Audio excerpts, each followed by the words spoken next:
Welcome to Book Binge. I'm Amy from the Rogers Memorial Library in Hudson, New Hampshire.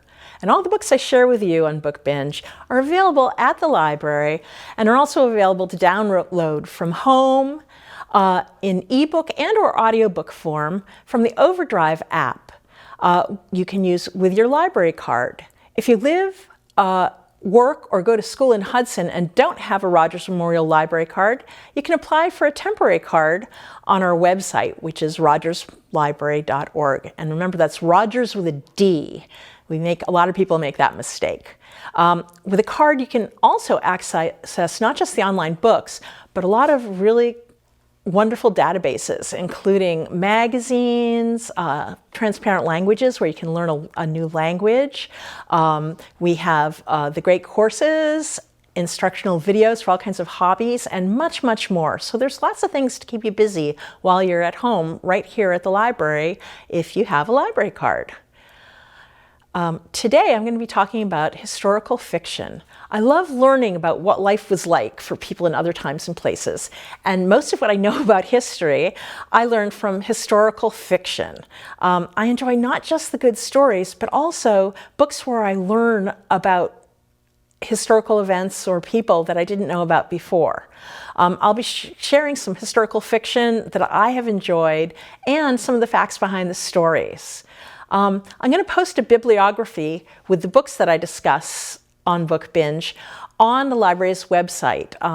Be on the lookout for that. You can go once again to rogerslibrary.org, look under My RML, under Adults, and I'll have them under Book Binge Bibliographies. The first book I want to talk about is Year of Wonders, a novel of the plague, by Geraldine Brooks. Geraldine Brooks is one of my absolute favorite historical fiction authors. This book is available as a book and also online from Overdrive as an ebook and an e-audio. When the plague came to the village of Iam in 1665, through a flea-infested piece of cloth sent from London, the clergymen in town persuaded all of the town people to quarantine themselves in the village and not leave until the plague had died out. That took 14 months. A local earl sent them food and supplies. Everyone stayed in the village, and they were 100% successful. The plague did not spread to anywhere else in their rural area. Most of the plague was just in London and the environs, and their social distancing at the time was totally successful. They even had church outdoors on a hillside where each family stayed together and stayed apart from all the other families. Sounds a lot like today, but it is a wonderful, wonderful story told from the point of view of an 18-year-old girl who is working with the vicar and the townspeople to help with the quarantine and how that affected her. The next book I'm going to talk about is Sandcastle Girls by Chris Bohjalian. And this book, Sandcastle Girls, is available in book and book on CD and a large print book at the library, and also ebook and e-audio through Overdrive. Now, this deals with the Armenian genocide during World War I, something I really didn't know about until I was an adult. 1.5 million Armenians were killed by the Turkish government and their people who were working with their permission between 1915 and 1923, mostly at the beginning of that period. There were mass shootings of men of fighting age, forced marches into the desert without supplies, government-sanctioned gangs of released prisoners who would just kill Armenians. And it's something that we don't learn about in our history books, but was a very major event of the 20th century. And Chris Bohjalian is Armenian, and he wrote this book inspired by his Armenian heritage. And it's about a nurse who was in Syria in 1915 to help deliver food and supplies to aid the side refugees, and she exchanges letters with an Armenian engineer and widower, and it is part love story, part war story. Learn a lot of history in this book.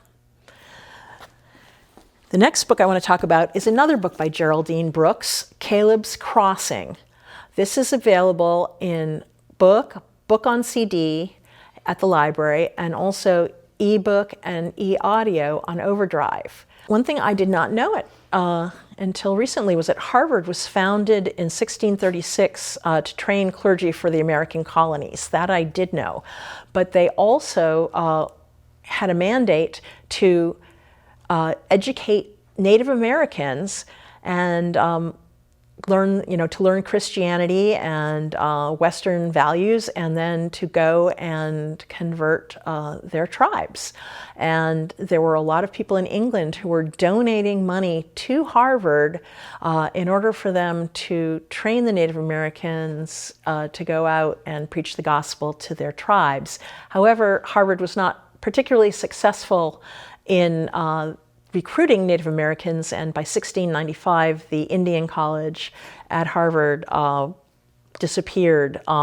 There were a few Native Americans early in Harvard's history, and this book is about the friendship between a minister's daughter on Martha's Vineyard and the first Native American graduate of Harvard, and his name was Kaleb Matuk, and it talks about his early life on Martha's Vineyard with his native culture, and about the clash between that and the life he finds living with the English at Harvard, and the basic clash of cultures between the Native Americans and the settlers. It's a very interesting book. The next book is Loving Frank by Nancy Horan. And this is available as a book at the library and also as an ebook on Overdrive. And this is a book about Frank Lloyd Wright and his mistress, Mama Cheney. They had a scandalous affair early in the 20th century. They both left their spouses and ran off to Europe together, and then he came back and he built the famous estate Taliesin in Wisconsin for her. The book is full of insights into Wright's artistic philosophy and his influences. So after reading this book, you could go to the Currier Museum and see the Zimmerman House, and it will be really interesting after having found out all of the facts about Wright that you find in this book. Also, while you're at home, you can look up a lot of his different buildings and projects and do a little bit more studying on him as a project if you're inspired by this book. And the last book I'm going to talk about is Orphan Train by Christina Baker Klein. And this book is available on book and book on CD and large print at the library, and it's also available on ebook through Overdrive. Between 1854 and 1929, orphan trains ran regularly from the cities of the East Coast to the farmlands of the Midwest and some Western provinces, carrying about 200,000 abandoned children whose fates would be determined by pure luck.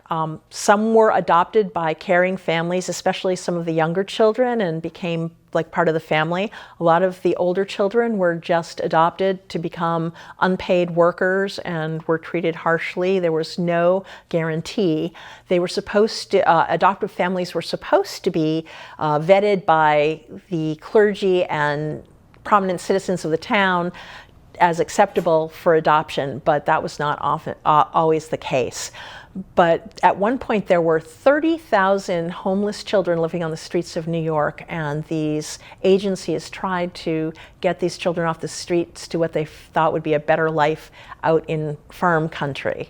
The book is an intertwined story of a current foster child who, for community service, is asked to help an elderly woman, and while cleaning out the woman's attic, they find pictures and notes and journals from her days as a rider on the Orphan Train, and the two stories intertwine. That is the last book I'm going to be speaking about today. Thank you for listening to Book Binge, and look forward to more episodes.